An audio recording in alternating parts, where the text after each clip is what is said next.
جس قدر ہم اپنی جان کے لیے حساس ہوتے ہیں، اسے سردی گرمی سے بچا لیتے ہیں، اس کی دیکھ بھال کرتے ہیں، اس سے کہیں زیادہ ہمیں موضوع مہدویت حساس ہونا چاہیے، مہم ہونا چاہیے۔ مہدویت کے سلسلے میں نہ سوچنا یعنی اسلام سے ہم غافل ہیں، ظہور کے بارے میں ہم نہیں سوچتے یعنی ہم اسلام کے بارے میں نہیں سوچتے، یعنی ہمیں اسلام کی ترقی اور پیش رفت ان چیزوں سے اصلا سروکار نہیں ہے۔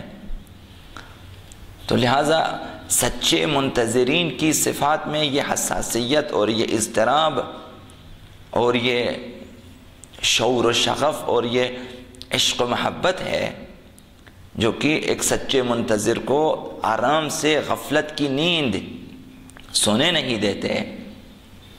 تو لہٰذا آ جائیں، اپنے آپ کو سرباز امام زمان قرار دیں، اس سلسلے میں خود کو میدان محاذ جنگ پہ تصور کریں کہ مہدویت اور دشمنان مہدویت کے ساتھ اس جنگ میں آپ محاذ پر ہیں اور وہ بھی سر فہرست صف اول میں ہیں، لہٰذا آپ کو حساس ہونا چاہیے۔ جیسا کہ عرض کیا کہ سچے منتظرین کی نشانیاں ہوتی ہیں جو ان کے کردار سے واضح ہو جاتی ہیں، تو اپنے بارے میں سوچیں، اپنے بارے میں دیکھیں اور دقت کریں، کیا مجھ میں ہے کوئی نشانی جس کے مطابق میں مطمئن ہو سکوں کہ میں مہدویت کے لیے کام کرتا ہوں اور مجھ میں ایک شوق ہے، ایک عشق ہے، ایک محبت ہے، ایک علاقہ ہے، ایک چیز ہے مہدویت کے حوالے سے، تاکہ یہ اطمینان ہو سکے کہ مورد نظر اہل بیت ہیں، کم از کم محب اہل بیت ہیں، کم از کم ناکامی کی طرف نہیں جا رہا، کامیابی کی طرف رواں دواں ہے۔ لہٰذا ہمارا وظیفہ ہے ایک منتظر امام زمان علیہ السلام ہونے کے ناطے کہ ہم آئیں، اپنی اصلاح کریں اور اپنی اصلاح کے بعد معاشرے کی اصلاح کریں۔ اور تیسری اہم ذمہ داری جو کل عرض کی آپ کی خدمت میں شروعات کی وہاں سے، وہ یہ ہے کہ خود کو نا امیدی کی وجہ سے، معاشرے کی اکثریت کے گمراہ ہونے کی وجہ سے، معاشرے میں آپ کے کاموں کے سلسلے میں کوئی خاص نتیجہ برآمد نہ ہونے کی وجہ سے نا امید ہو کر خود کو ماحول کی آلودگیوں میں آلودہ نہ ہونے دیں، یعنی اپنی حفاظت کرنا، اپنی پاکیزگی کو برقرار رکھنا، اپنے ایمان کو برقرار رکھنا اور خود کو بھی آلودہ نہ ہونے دینا، یہ خاص نشانی ہوتی ہے۔ جب ہر جگہ فساد کا بازار گرم ہے، چاروں طرف فساد ہی فساد ہے اور انحراف ہی انحراف ہے، فساد فکری ہے، لوگوں کی فکریں گمراہ ہو چکی ہیں، لوگ غلط سوچتے ہیں، اور فساد عملی ہے، لوگ برے اعمال انجام دے دیتے ہیں، فساد اخلاقی ہے، لوگوں کے اخلاق شیطانی اور طاغوتی ہو چکے ہیں، لوگ برے اخلاق کے مالک ہو چکے ہیں، فساد اقتصادی ہیں، لوگ جائز و ناجائز ہر طرح سے کماتے ہیں، ناجائز کماتے ہیں، ناجائز خرچتے ہیں، ناجائز کھاتے ہیں، ناجائز لیتے ہیں، ناجائز دے دیتے ہیں، فساد اقتصادی ہے، فساد جنسی ہے معاشرے میں کہ جنسی بے راہ رویاں عام ہو چکی ہیں، مرد و زن دونوں گرفتار ہیں فساد جنسی میں۔ پوری دنیا میں آپ دیکھ رہے ہیں کہ فساد جنسی کو جو ہیں پروان چڑھا رہے ہیں اور اس کے حق میں لوگ آگے، حکومتیں اس کے حق میں ہیں، فساد جنسی کے حق میں حکومتیں وہاں بل پاس کرتی ہیں۔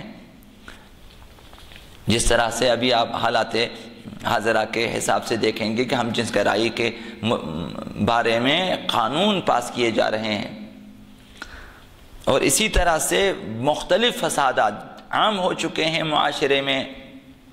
ایک مومن دیکھتا ہے کہ یہ کیا ہوا کہ ہر طرف چاروں طرف میرے اطراف میں فساد ہی فساد ہے، گمراہی ہی گمراہی ہے، اور اکثریت کا دامن اس معاشرے کے افراد کی اکثریت کا دامن ان فسادات میں آلودہ ہو چکا ہے۔ بہت سے دیندار بھی آلودہ ہو چکے ہیں، بہت سے افراد جو دیندار کہلاتے ہیں، مومن کہلاتے ہیں، نماز گزار کہلاتے ہیں، ان کے دامن بھی آلودہ ہیں۔ تو پھر ایک سچے منتظر یہاں اس کا امتحان ہوتا ہے، یہاں وہ خود کو ہر قسم کے فساد سے بچا لیتا ہے، اگرچہ معاشرے کی اکثریت نے فساد کو قبول کیا اور اپنے دامن کو آلودہ کیا ہے اور اپنی فکر کو خراب کر دیا ہے، اپنے دامن کو آلودہ کیا ہے، لیکن میں ایک سچا منتظر ظہور، منتظر یعنی امیدوار ہیں، وہ اس یقین کے ساتھ کہ ظہور ہوگا اور میں پاکیزہ دامن کے ساتھ، پاکیزہ کردار اور پاکیزہ اخلاق کے ساتھ، پاکیزہ عقیدے کے ساتھ، پاکیزہ فکر و نظر کے ساتھ میں نے ظہور سے ملاقات کرنی ہے، میں نے اس انقلاب کو دیکھنا ہے، میں نے اس مہدوی معاشرے میں قدم رکھنا ہے پاکیزگی کے ساتھ۔ لہٰذا ایسے موقع پر جبکہ بہت سے دیندار افراد بھی روحی اور نفسیاتی کشمکش میں مبتلا ہیں کہ اب کیا کیا جائے، ہر طرف گھر میں، گھر سے باہر، معاشرے میں، معاشرے سے باہر، شہر میں، شہر سے باہر، گلی کوچوں میں اور اس سے باہر، ملک میں اور اس سے باہر، ہر جگہ فسادات ہیں اور سب دونوں ہاتھوں سے فسادات کو خرید رہے ہیں، پھیلا رہے ہیں، جبکہ سب آلودہ ہو چکے ہیں۔ ایسے میں ایک سچا منتظر خود باختگی کا شکار نہیں ہوتا، وہ شکست قبول نہیں کرتا، وہ اپنے آپ کو ضائع ہونے نہیں دیتا، وہ نا امیدی اور مایوسی کے دلدل میں نہیں پھنستا، جبکہ دنیا کی اکثریت پھنس چکی ہوتی ہیں اور یہ خیال کرتے ہیں کہ اب اصلاح کی کوئی امید نہیں ہے۔ اکثریت اب بھی، ہمارے معاشرے کی اکثریت اب بھی یہی کہتی ہے کہ اب کچھ نہیں ہوگا، اب اس قدر خرابیاں پھیل چکی ہیں، اس قدر معاشرہ خراب ہو چکا ہے، اب تبلیغات سے، نشر و اشاعت سے، وعظ و نصیحت سے کچھ نہیں ہونے کا، نا امید ہو چکے ہیں۔ ایسے میں ایک سچا منتظر خود نا امید ہو کر خود باختگی کا شکار نہیں ہوتا، کیونکہ یہ مایوسی، یہ خود باختگی کردار کی تعمیر و ترقی اور روح اصلاح گری کے لیے زہر قاتل کی طرح ہے۔ یہ انسان کے کردار کو مار دینے والی چیز ہے، ختم کرنے والی چیز ہے، عقیدہ و ایمان کے لیے زہر قاتل ہے، انسان کے عقیدوں کو کھوکھلا کرنے والی چیز ہے اور ایمان کو ضائع کرنے والی چیز۔ لہٰذا ایک سچا منتظر یہاں شکست تسلیم نہیں کرتا اور انسان ہر قسم کی اصلاح اور کامیابی اور ترقی سے نا امید ہو جاتا ہے۔ ایک سچا منتظر نا امید نہیں کرتا، نا امید نہیں ہوتا۔ انسان خیال کرتا ہے جب ہر جگہ فسادات اور انحرافات پھیل جاتے ہیں، خیال کرتا ہے کہ اب نہ اصلاح کی کوئی امید ہے، اصلاح ناممکن ہے،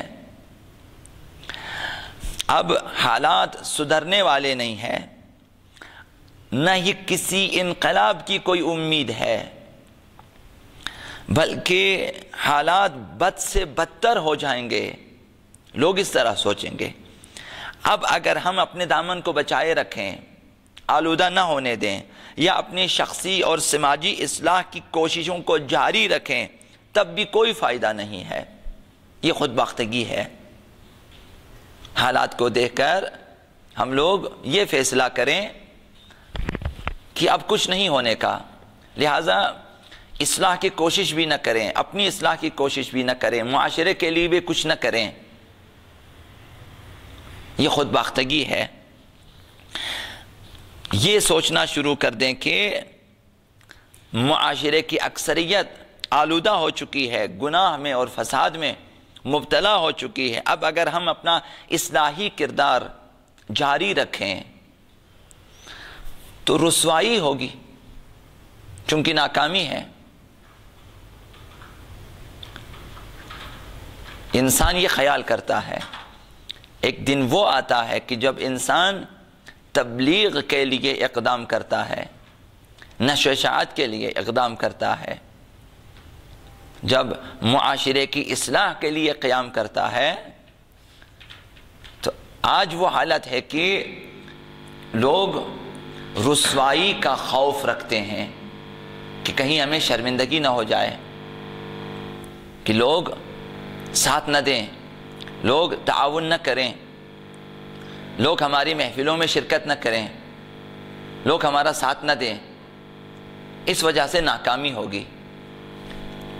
آج بھی اکثریت یہی سوچتی ہے کہ لوگ ہنسیں گے، لوگ ہمارا مذاق اڑائیں گے، کہ ان کو دیکھو، تبلیغ کرنا دیکھو، معاشرہ کہاں پہنچا ہے، حالات کہاں پہنچے ہیں، اور یہ لوگ اب اس طرح سے کام کر رہے ہیں جیسے کہ گدلے پانی سے مچھلیاں پکڑنے کی کوشش ہے، یعنی کچھ نہیں ہونے کا۔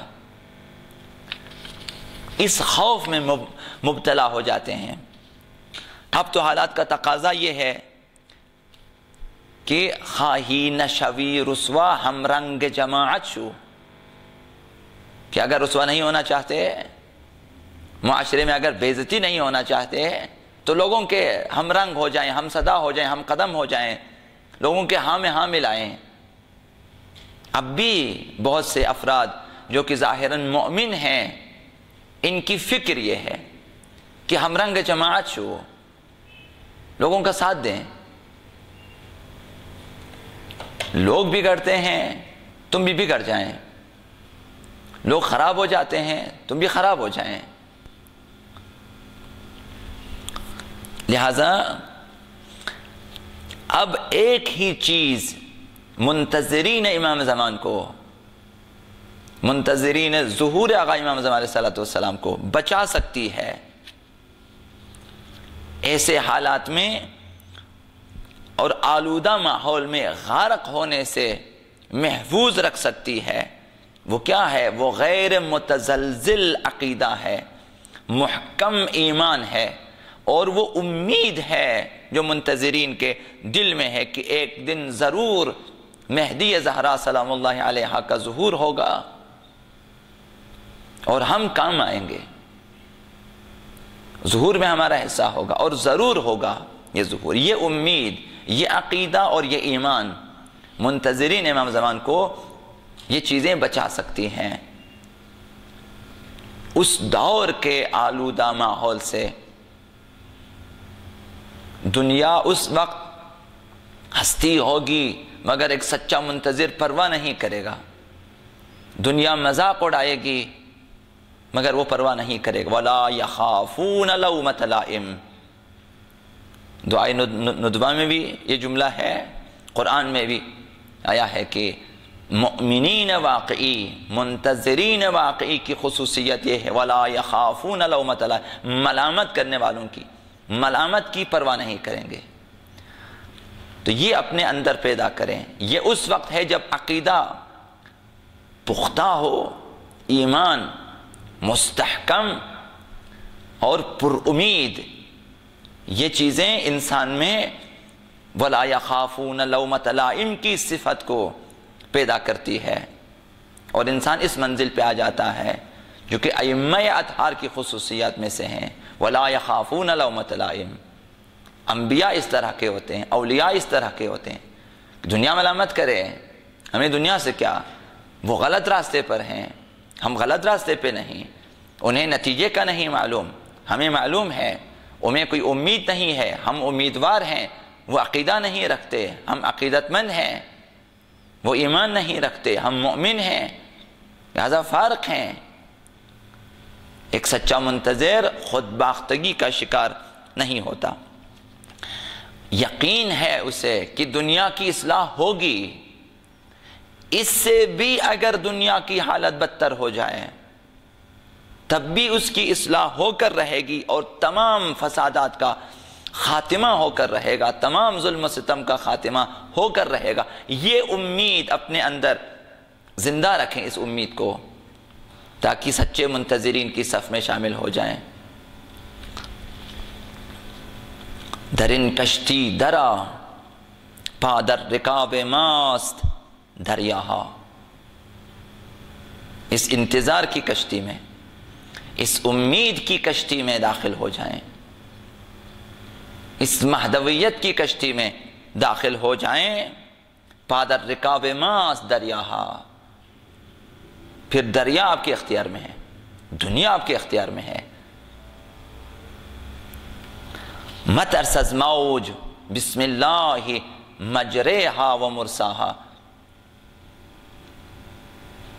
جب حضرت نوح کشتی میں داخل ہو گئے اور نوح کے ایمان لانے والے، تو اس وقت حکم یہ تھا کہ اللہ کا نام لے کے بسم اللہ مجریہا و مرساہا، خدا کا نام لے کے داخل ہو جائیں اور کشتی چلے گی. یہ سچے منتظرین کی خصوصیت ہے. مت ارسز موج بسم اللہ مجریہا و مرساہا. اگر ان ساحران اطوار میری زند توری نیست، اگر جادوگران دنیا، اگر ساحران دنیا اپنی چال چلیں، اپنی مکاریاں، فریبکاریاں، دھوکے بازیاں، یہ سب کچھ چلائیں، اپنے کرتب دکھائیں ہمیں، اگر ان ساحران اطوار میری زند توری نیست، نہ گھبرائیں ان جادوگروں کے کرتبوں سے، ان مکاروں کی مکر سے، ان دھوکے بازوں کے دھوکوں سے نہ گھبرائیں. اگر ان ساحران اطوار میری زند توری نیست عصا در دست اینک میرسن از کوه موسیٰ. عصا بدست موسیٰ آنے والا ہے فرعون کا خاتمہ کرنے کے لیے. ید بیضا لے کر، عصای موسوی لے کر، دم عیسیٰ لے کر، شجاعت ابراہیمی لے کر، تمام انبیاء کی خصوصیات لے کر، یوسف زہرا امام زمان علیہ السلام ظہور فرمائیں گے. ہم اس دن کے امیدوار رہیں، کیسے خود باختگی کے شکار ہو جائیں. سچے منتظرین ایسے نہیں ہوتے. اگر ان ساحران اطوار میری زند توری نیست عصا در دست اینک میرسد از کوه موسیٰ. اس امید میں خود کو زندہ رکھیں اور پاکیزہ رکھیں. حضرت رسول خدا صلی اللہ علیہ وآلہ وسلم نے فرمایا کہ اگر قیامت کے آنے میں صرف ایک دن باقی رہ جائے، یہ منتظرین کے لیے فرمایا، دنیا والے باور نہیں کریں گے، لیکن آپ کا تو عقیدہ ہے، آپ کا تو ایمان ہے، آپ کے پاس تو دلیل و منطق و برہان ہے، آپ تو جانتے ہیں. پیغمبر اسلام نے فرمایا اگر دنیا کی زندگی ختم ہو جائے اور ایک دن باقی رہے دنیا کے ختم ہونے میں، خداون اس دن کو اس قدر طولانی کر دے گا کہ اہل بیت میں سے ایک شخص ظہور فرمائے گا اور سراسر دنیا کو عدل و انصاف سے بھر دے گا. ہم امیدوار رہیں، کیوں خود باختگی کے شکار ہو جائیں، کیوں دنیا کی ملامت کی پرواہ کریں. ہم پرواہ نہ کریں. جب یہ طے ہے کہ وہ آئے گا، جب یہ یقین ہے کہ ان کا ظہور ہوگا، جب مانا ہے کہ دنیا کی اصلاح ہوگی، جب باور کیا ہے کہ روشن و تابناک مستقبل ہمارے انتظار میں ہے اور ہم اس روشن و تابناک مستقبل کے انتظار میں ہیں، تو کیوں نہ اپنے آپ کو محفوظ رکھیں آلودگیوں سے، کیوں نہ اپنے دامن کو محفوظ رکھیں، کیوں نہ اپنی اصلاح کریں اور کیوں نہ دوسروں کی اصلاح کے لیے کوشش کی جائے، جبکہ معلوم ہے کہ ہمیں 1000 گنا اس کا نتیجہ ملنے والا ہے. 1000 گنا، ہزارہا گنا اجر و ثواب ہمارے انتظار میں ہے، جبکہ ہم ذرہ برابر خسارے میں نہیں ہوں گے۔ آج جو لوگ ہنستے ہیں کل وہ لوگ روئیں گے، جبکہ یقین ہے آپ کو، دلیل ہے آپ کے پاس، منطق ہے آپ کے پاس، لاجک ہے آپ کے پاس، فکر ہے آپ کے پاس، ایمان ہے آپ کے پاس، یہ سب کچھ ہے ہونے کے باوجود کس قدر بے وقوفان دنیا کی ہنسی میں ہم خود باختگی کے شکار ہو جائیں، ان کے مذاق میں ہم اپنے آپ کو، اپنے ایمان کو، عقیدے کو، باور کو، یقین کو، امید کو ختم کر دیں۔ کیسے ممکن ہے کہ چند افراد کے مذاق اڑانے سے ہم اپنے آپ کو شکست خوردہ تسلیم کریں؟ وَلَا يَخَافُونَ لَوْمَةَ لَائِمِ کی خصوصیت کہاں گئی؟ ایک سچا منتظر خود کو آلودہ ہونے نہیں دیتا۔ اس کوشش کی بنا پر کہ ہم اپنی اصلاح کے لیے، معاشرے کی اصلاح کے لیے کوشش جاری رکھیں، اس کوشش میں کہ ہم اپنے آپ کو آلودہ نہ ہونے دیں، اس کوشش میں کہ آلودہ لوگوں کو جس حد تک ممکن ہے پاک کرنے کی کوشش کریں، اپنا ہم قدم، ہم راہ، ہم سنگ، ہم ہدف، ہم مقصد کرنے کی کوشش کریں۔ اس کوشش میں ہم اس لائق ہو سکیں گے کہ وقت ظہور و انقلاب ہم موافقین امام زمان کی صف میں شامل ہوں گے۔ یہ کامیابی ہے، یہ سعادت ہے۔ اب اس کے بعد لا خوف علیہم ولا هم یحزنون، نہ کوئی خوف ہے نہ کوئی حزن۔ تو کیوں آج خود باختگی کے شکار ہو جائیں؟ لہذا ہمارا شمار بھی اس وقت اعوان و انصار امام زمان میں سے ہوگا، یاران و مددگاران امام زمان میں سے ہوگا۔ تو یہی کامیابی ہے، یہ کامیابی کی دلیل ہے، یہ کامیابی کی سند ہے، یہ معیار کامیابی ہے کہ اس صف میں شامل ہو جانا سند ہے کہ آپ دنیا اور آخرت میں کامیاب ہیں۔ اب آپ کے لیے کوئی خوف نہیں، کوئی حزن نہیں، کوئی دکھ نہیں، کوئی درد نہیں ہے، آپ مقبول درگاہ الہی ہے، مقبول پیشگاہ امام زمان ہے، مورد نظر اہل بیت ہیں۔ کامیابی ہے یہ۔ لہذا امیدوار رہیں، تمہیں آئی کہ در گوشم بخوانی، وہ آئیں گے، ضرور آئیں گے۔ تمہیں آئی کہ در گوشم بخوانی سرود دیگری از زندگانی، وہ ہماری زندگیوں کو بدلنے آ رہے ہیں،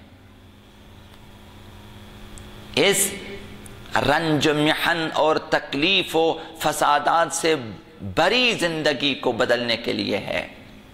روشن زندگی، حیات سے بھرپور زندگی، معنوی حیات سے بھرپور زندگی، پاکیزہ حیات سے بھرپور زندگی دینے کے لیے وہ آ رہے ہیں۔ تمہیں آئی کہ از گوشم بخانی سرود دیگری از زندگانی، خودم در یک روایت دیدم کی تو ہم وقتی کہ می آئی جوانی۔